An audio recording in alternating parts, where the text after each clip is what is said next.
Hola, ¿qué tal? Soy Mónica Salmón, estamos en Café Sin Ego y tengo la alegría de presentar a un gran amigo, poeta, ensayista, Alejandro Tarraf.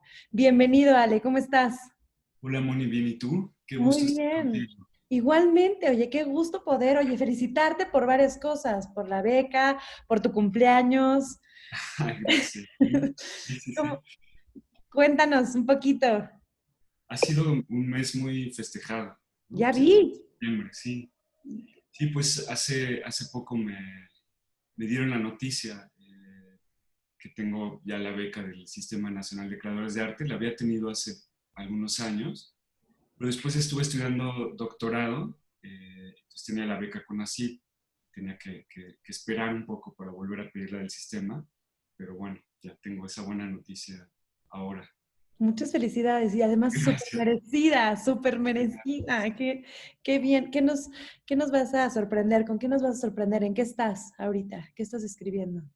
Pues ahora estoy escribiendo, bueno, son primero un diario de pandemia, que no es exactamente un diario de pandemia, pero digamos un diario de una sola entrada, donde se repite el mismo día, un poco como la sensación que ¿Nicheniana? tuvimos todos, sobre todo al inicio, ¿no? En abril, como que esto no acababa o que era como el mismo día que se repetía como el día de la marmota un poco. Y bueno, no es exactamente como un registro cronológico como de los días de pandemia, pero sí es un registro como de las sensaciones más bien de lo que fui viviendo en la La pandemia. pandemia. Y bueno, eso ya lo terminé. Está como, aunque la pandemia sigue, Y ya entonces acabaste.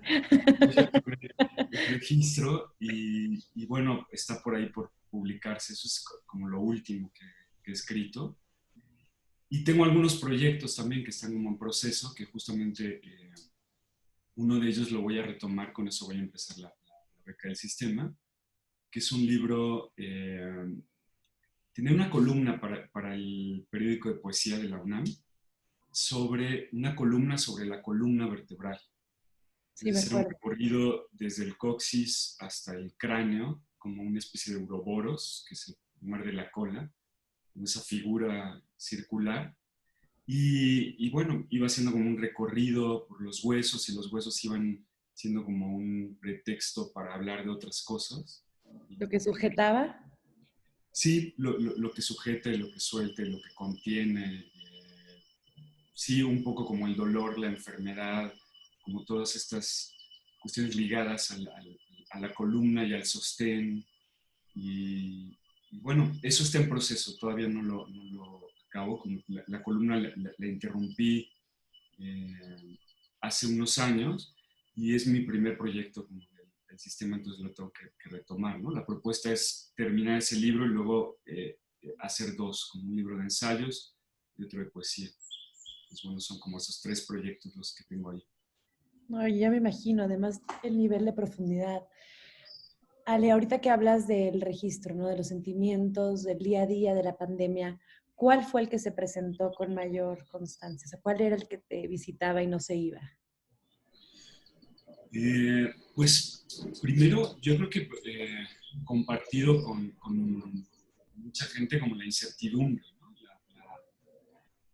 Pues esta incertidumbre de no saber qué es exactamente, como, cuál es exactamente el panorama que estamos viviendo. Había como muchísimas especulaciones, más ahora más o menos tenemos claro el panorama, cuando menos de qué es lo que estamos como enfrentando. No sé, al inicio era la total incertidumbre de qué se trata esto y cuánto va a durar, que tampoco sabemos ahora, pero como que al inicio se había planteado algo breve, más o menos, cuando menos yo tenía eso en mente. Y yo inicié la pandemia, el confinamiento 2 semanas antes, porque justo me enfermé y creo que estuve enfermo de COVID porque coincidía después Con los síntomas. con los síntomas, pero nunca supe porque no había pruebas todavía, o al menos yo no encontré una prueba. Y entonces me confiné como 2 semanas antes y bueno, ya llevamos muchísimo, ¿no? Ha sido como... Incertidumbre, miedo. Pues miedo en cierto sentido sí, pues sobre todo pues como a contagiar, bueno, contagiarte, pero también a contagiar como a los más vulnerables, ¿no? Entonces Ujú. también era como ese cuidado a ciertas personas de la familia que no quería pues, que estuvieran bien porque sabíamos que pues podía ser fatal, ¿no? Pues, un contagio. Entonces, bueno, esos miedos que creo que tuvimos y tenemos todos hasta ahora. No, y además algo que yo quería tocar contigo, que es, o sea, perfecto para hablar contigo. Y te lo digo porque perfecto, porque eres alguien que ha escrito mucho y ha sonado mucho sobre el suicidio. Y en esta época, lamentablemente, me ha tocado gente entre conocidos o pacientes de mis colegas que se han suicidado y también un amigo muy cercano se quitó la vida. Este, y qué mejor que hablar con alguien que ha escrito sobre eso. ¿Qué opinas te ha tocado gente cercana ahorita? ¿Cómo estás viendo esta parte de la gente que está quitándose la vida en estos momentos? Y cómo el suicidio ha subido tantos. Es que es impresionante cómo ha incrementado. Eh, no me ha tocado como un caso cercano ahora, ¿no? Pues creo me parece como lógico que de pronto esto se incremente porque pues la sensación es muy fuerte, ¿no? De pronto habemos personas que estamos confinados, digamos, solos, viviendo solos, Claro, y bueno, eso me parece como muy crudo, pero también la gente que está acompañada de pronto como la violencia, pues como al interior como de las familias ha crecido también, ¿no? Es decir, como que todo se recrudece y se potencializa y me parece que eso es algo difícil de resistir. Me imagino esto, pero no, a mí no me ha tocado afortunadamente un caso cercano. Ale, Eh, en tu libro de La caída del búfalo sin nombre, cuéntanos un poquito de él, cómo llegas y ese análisis tan profundo que haces que viene desde tu abuela materna. sí, bueno, el libro parte de una necesidad de hablar justamente como el tema del suicidio. Eh, yo ahora tengo 4 casos cercanos, muy cercanos de suicidio, y uno es mi abuela materna. Y desde siempre había tenido como esa inquietud de hablar del tema, no solamente por el hecho del suicidio, sino por todo lo que conlleva y todo lo que arrastra el tema. Entre ellos, digamos, algo de lo que me interesaba hablar era del silencio alrededor del suicida y del acto del suicidio. Ese silencio, pues que de pronto los dolientes y la sociedad también en conjunto arman alrededor del acto porque resulta como un acto tabú, una acción que no debe nombrarse, incluso como el nombre del suicida queda relegado, no se sabe qué hacer con ese acto, cómo tratarlo socialmente, cómo mencionarlo, cómo hacer un duelo también conjunto. Por supuesto. Es algo que toca además varias generaciones, ¿no? Que no es algo eh, que solamente toque a la familia más cercana, sino que es un acto expansivo. Entonces me interesaba hablar de ese silencio, un poco de la figura en particular de mi abuela, pero también del suicidio, pues como un tema también general. Entonces, mi libro es un libro de ensayos, pero también con tonos líricos y narrativos. El ensayo a veces es un ensayo ficción, donde tengo que reconstruir ciertas partes, pues que a mí todavía no me quedan claras. Y creo que incluso como haciendo entrevistas a la familia, pues no se clarifican. Entonces hay que reconstruir ciertas partes. Que las vas haciendo, porque sobre todo porque dices que tu abuela nunca dejó una carta de despedida, ¿no? Lo necesario que es hacer ese cierre. O sea, a no dejar una carta de despedida, cómo tenemos que ir construyendo en la psique nuestros propios duelos y para terminar el duelo se necesita hacer un cierre forzoso. Entonces yo creo que las cartas que tú haces es esa parte de cerrar tu propio duelo, de entender. Sí, porque me parece que la forma en que alguien que toma la decisión de quitarse la vida, la forma en que deja como marcas, indicios como de despedida o que va a partir, son distintas, no siempre son por escrito, ¿no? Y uno a veces no es testigo de estas marcas o de estas señales que se van dando. Y creo que en mi caso sí fue necesario primero escribí una nota Claro. a cuatro manos, como que fue con la que cerraba el libro, y ya que estaba en la imprenta, me di cuenta que era una forma demasiado conclusiva para cerrar. Entonces decidí escribir una serie de notas al final. Entonces, ya en imprenta el libro me puse a escribir estas notas. Que fueron los ensayos malogrados, ¿cómo se llama? Sí, ¿no? No, Ensayos Malogrados es otro libro. Que también habla de suicidio. También habla del suicidio, pero fueron mis primeras tentativas para hablar del tema, y de pronto como que no llegaba al libro que quería.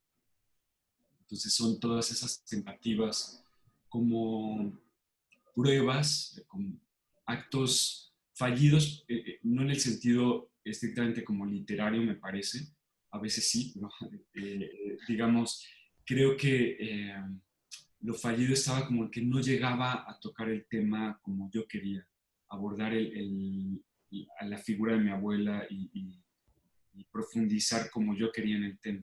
Alejandro, tienes una frase que a mí de verdad me sorprende enormemente cuando te refieres a ellos, porque dices, hablarle de frente a ese tipo de muertos es muy complejo.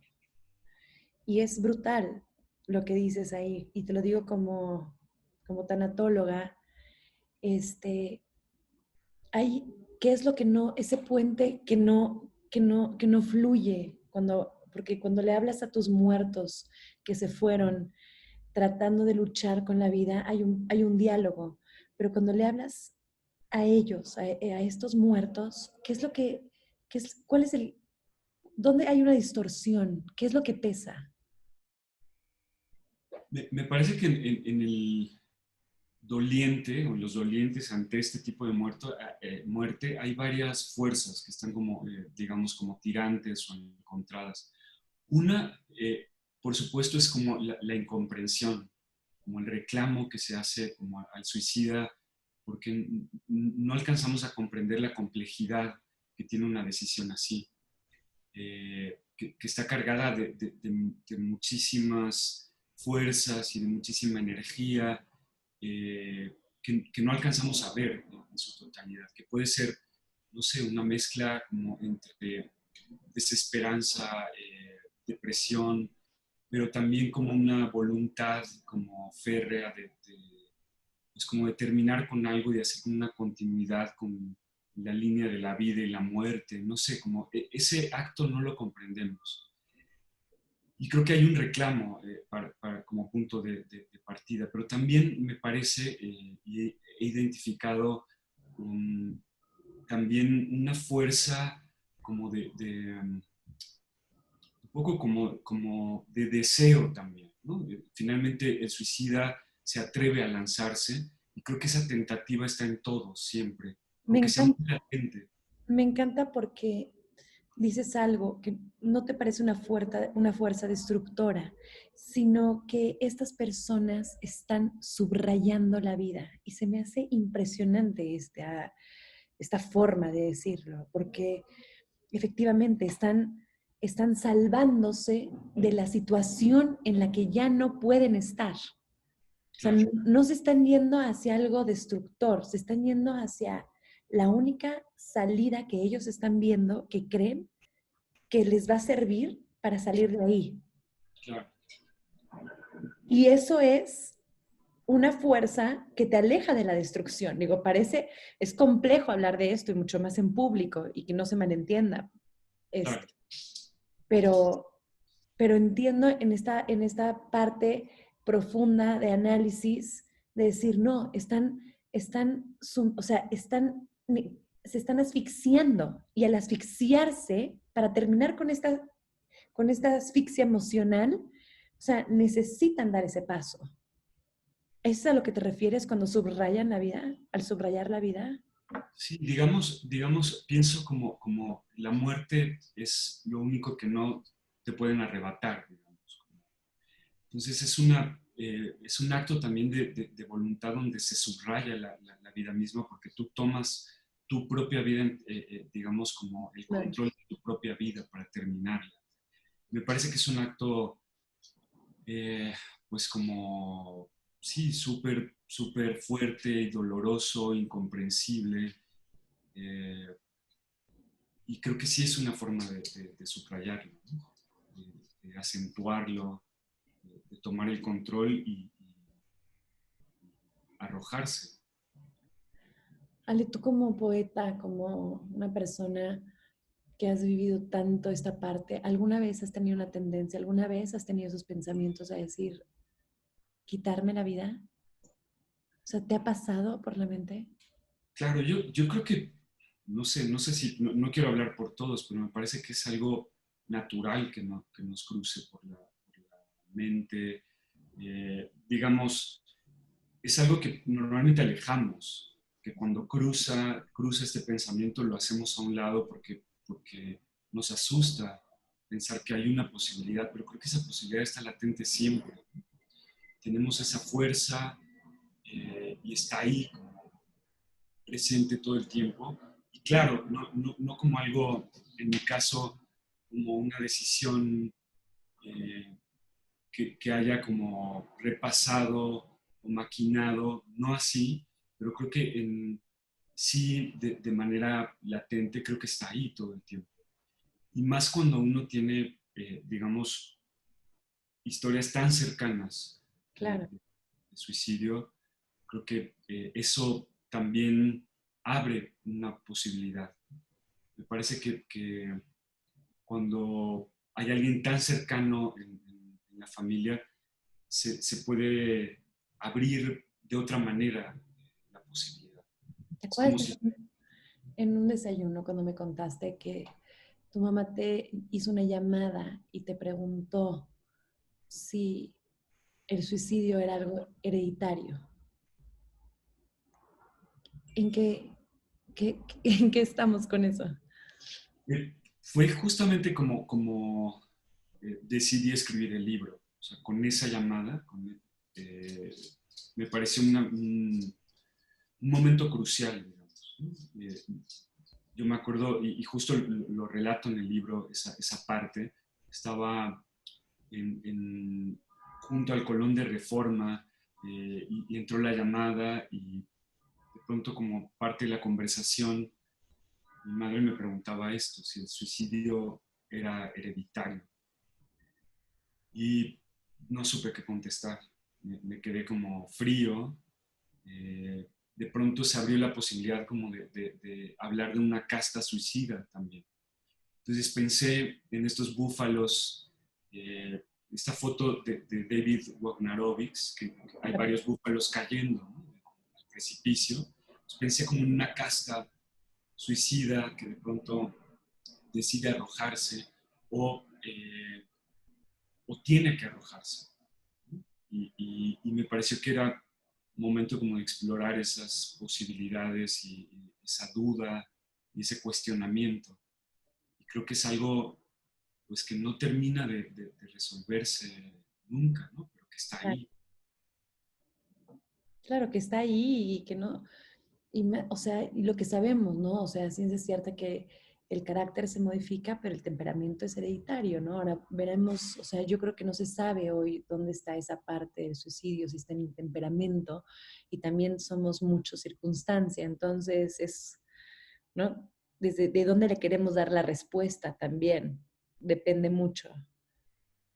Claro, y tiene que ver, digamos, es un asunto muy complejo, no hay un motivo Así es. único, ¿no?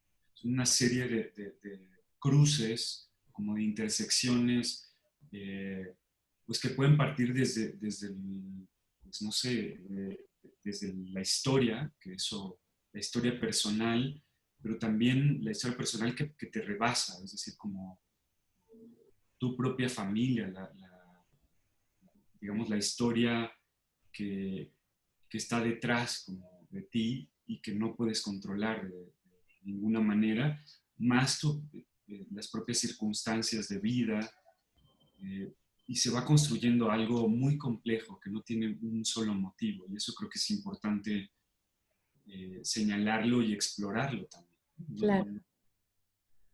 De pronto tendemos a pensar, bueno, se suicidó porque, y damos como un motivo único, y eso me parece que no existe, es que es Por algo... supuesto que son muchos, ¿no? Son muchos factores, son muchos motivos, muchas circunstancias y también, ¿no? O sea, creo que en la psicología todavía nos falta mucho por investigar, ¿no? Porque se dice, el paciente depresivo se suicida por tal, no, o sea, tiene que salir de esa depresión para tomar la fuerza y llevar el acto, porque se requiere de una fuerza brutal para quitarse la vida con la propia mano. Entonces, se tiene que salir hasta de este ciclo depresivo. Entonces, dar una respuesta como fija en este tipo de cosas es imposible, imposible. Yo creo que cada quien da su versión. Hace poquito una amiga tiene una plataforma y me habló y me dijo, se quitó la vida a una niña de 12 años. ¿Cómo? O sea, ¿cómo a los 12 años, sí? Se quitó la vida a una niña de 12 años y el colegio está en conmoción y la gente, no, o sea, no se sabe, no dejó nada, no había bullying de redes sociales, este, y, y necesitamos, al parecer, necesitamos una respuesta urgente de encontrar un motivo por el cual llegó a esto. Y sobre todo los amiguitos para explicarle, ¿no? Los propios papás a los otros amiguitos, a los Claro. niños. Y anoche platicaba con una mamá del colegio donde decían que el colegio se está haciendo cargo, les está dando atención psicológica tanto a las mamás como a los niños, a todos los familiares que se están acercando, pero ella me decía, es que no logro entenderlo. Y como no logro entenderlo, menos puedo explicárselo a mi hija. O sea, ¿cómo le explico que su amiga se quitó la vida Claro. en tan corta edad? Y la verdad es que no hay me decía, ¿qué libro? No, no tengo idea. O sea, me sentí como, no tengo, o sea, ¿qué libro? No, no, no hay un libro que diga por qué a los 12 años o con qué motivo, qué razón o qué la llevó cuando ni el colegio ni los papás habían detectado una conducta así. Claro. Entonces, yo creo que es un terreno que nos falta mucho, mucho, mucho por andar, ¿no crees? Muchísimo. No sé si se llega a comprender del todo, ¿no? Eh, Me parece que en varios sentidos esto rebasa como la razón y la lógica. Queremos encontrar eso, ¿no? El motivo, algo que lo defina y lo acote, nos dé una explicación, nos libere de la culpa, porque esto también genera un montón de culpas en distintos niveles y Por supuesto, es que hice mal, que hice que no vi, porque no escuché, y si los hubieras, ¿no? Se llena de hubieras y no hay un duelo, no hay un cierre. Y a mí eso me impresiona mucho, el silencio. Cuando hablas del silencio, no sé quién nos educó, quién nos dijo que no mencionarlo no le pregunté. O sea, yo cuando hablaba con esta mamá anoche y le hacía preguntas, me decía, es que no me atrevía a preguntarle a la mamá tanto. Lo, lo asumimos como una falta de respeto si hacemos esas preguntas. Si la muerte hubiera sido por accidente o si la muerte de la niña hubiera sido por enfermedad, el cuestionamiento podría estar abierto. O sea, claro, la puerta al diálogo se da, pero al saber que la niña se quitó la vida, entonces hay un silencio para no faltar al respeto, para no invadir. Y, y yo me preguntaba, le decía a Alejandro mañana que está en entrevista con él, ¿en dónde o por qué asumimos, en qué parte cultural asumimos ese silencio como una parte respetuosa?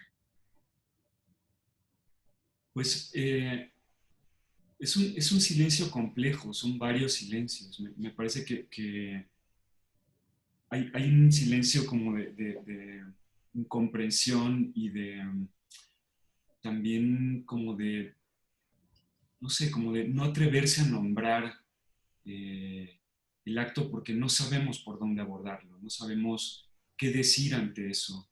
Creo que eso además se extiende, no es algo que, digamos, sea en el momento solamente, sino que pasan los años. En el caso, por ejemplo, de mi abuela, yo me enteré que había sido un suicidio más o menos a los 20 años. Es decir, habían pasado ya como 12 años de la muerte de mi abuela y yo no sabía que se había suicidado.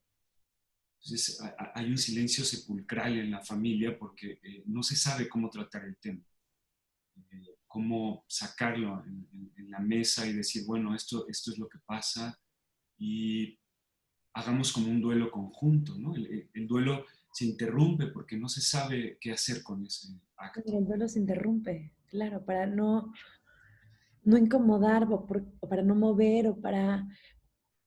¿Tú qué dices? ¿Se tiene que romper ese silencio? O sea, Yo, las familias que lo están pasando lo tienen que romper. yo digo que hacen muy bien romperlo. Mi Ok. experiencia con el libro, al menos es como se abrió el tema también para la familia. Más allá como del libro y de lo literario, me parece y no porque sea la verdad lo que está en el libro. Lo que está en el libro es como, son varias posibilidades nada más, que intentan explorar algo complejo. Es todo, no se trata de encontrar el motivo y la verdad, eh, lo que impulsó. Eso creo que no se puede saber. Y aceptar que no se puede saber ya es algo, ¿no? Ya es nombrarlo y es nombrar también a, pues como a ese muerto suicida, lo transforma en otra cosa. Me parece que lo vuelve más cercano y lo vuelve otra vez familiar, porque de pronto tendemos como a encajonarlo y decir, bueno, no, esto no sé cómo abordarlo. No sé, de pronto si estamos viendo como fotos en un álbum familiar, de pronto aparece ese muerto suicida y no sabemos cómo explicar quién es, eh, los motivos, lo que estaba viviendo. Y me parece que eso se va relegando y se va encajonando y eso hace como mucho daño. Por supuesto, claro, se va quedando ahí fijo, ok. Sí, a mí, yo también, yo como psicóloga, sí, también me atrevo a decir que el dolor se tiene que mencionar, ¿no? Para hacerlo presente, para sacarlo, para que pueda fluir, ya sea en palabras o en lágrimas, pero irlo liberando. Y el saber que no se puede saber, o sea, del todo, es una forma también, como dices tú, de aceptarlo, de entenderlo y de no quebrarse en el intento. Claro, Y, y sí, o sea, yo decía, ¿dónde encontramos esa, ¿no? ¿En qué manual vimos que era una falta de respeto mencionar al suicida o mencionar por qué se quitó la vida? Entonces ese silencio de forma respetuosa puede ser monstruosa porque pues, se aniquila, ¿no? Se aniquila, o sea, desaparece como de la nada y ahí está presente, y está latente, y está el dolor ahí, terrorífico. Entonces, me gusta mucho. Yo soy de la idea de que las heridas hay que abrirlas y hay que hacerlas correr, ¿no? Que sangren para que después pueda haber al menos un alivio. claro, es que socialmente, digamos, está condenado el acto. Religiosamente está condenado. Si no hay un lugar para Casi hacerlo, cualquier religión, ¿no? No claro, hay un lugar, no hay un lugar. no hay un lugar de descanso tampoco. Normalmente, hablando como de religión católica, se saca del camposanto, por ejemplo. No puedes enterrar al suicida en camposanto porque es un acto que se sale como de la norma, que no debió haber sido de esa manera. claro. Entonces, pues no sé, en algunas culturas se enterraban boca abajo, por ejemplo, fuera del camposanto. Se ponía como una piedra nada más como encima de la cabeza. Es decir, hay una especie Sí, como de agresión al cuerpo del castigo. suicida, como una doble muerte, me parece. Hay que matarlo de nuevo porque esa muerte, No se le digamos, merece. no pudo haber decidido sobre su vida, no debió haber decidido sobre su vida, entonces hay que volverlo a matar para que socialmente se le pueda enterrar, si no está relegado, no es una muerte aceptada.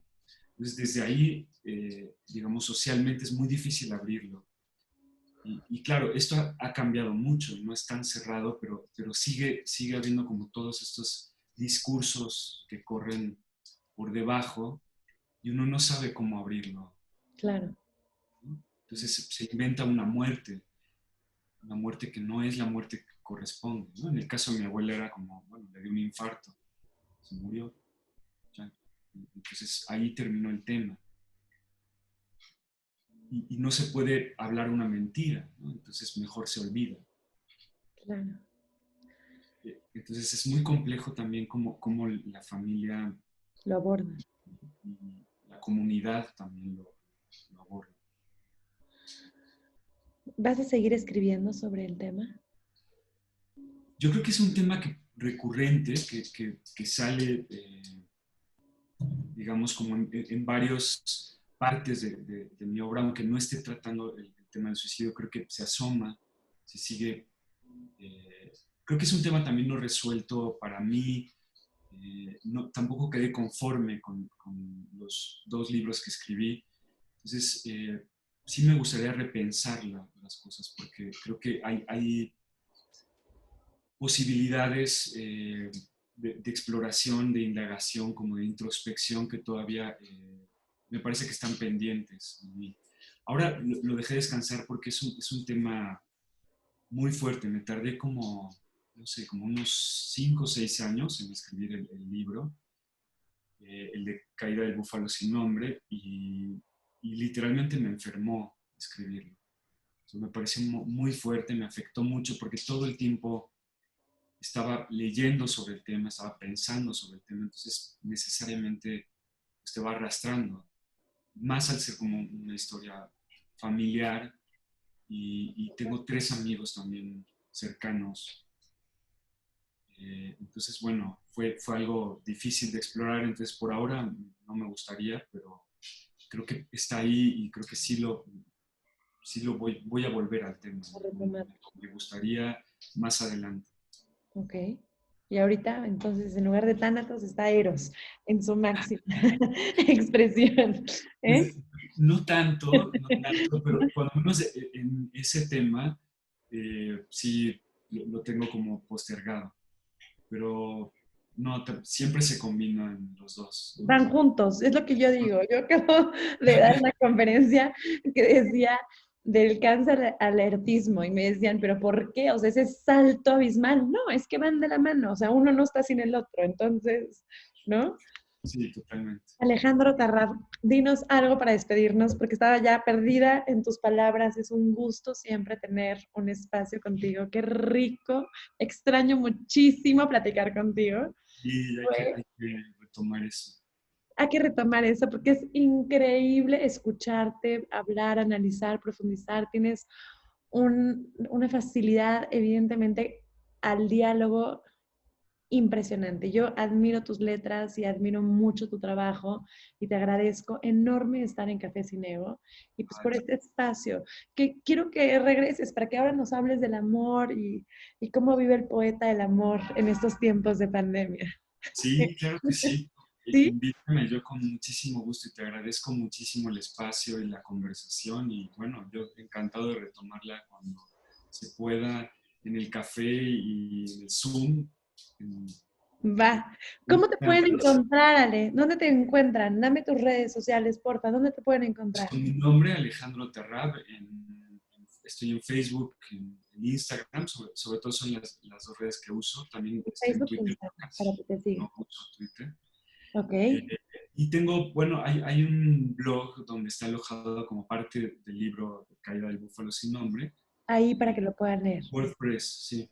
Entonces, creo que es búfalo sin nombre, .wordpress.com, y ahí encuentran parte del libro y material que también no viene en el libro, que me parece que es Ah, qué bien. interesante, galerías de fotografías y eso, que creo que puede ayudar también como a complementar. El Súper. libro que ahora está agotado también, Ah, entonces me qué bueno gustaría. que está agotado. Felicidades. Gracias. Y esperamos pronto ya con de los otros, ¿eh? Claro que sí, yo se lo Ale, estaré. muchísimas gracias. Te mando un beso y Gracias, que estén Moni. muy bien todos. Nos vemos la Realmente, próxima semana. gracias por la invitación. No, gracias a ti, lo logramos, ¿eh? Gracias a todos. Hasta luego. Bye bye. Bye. Chao.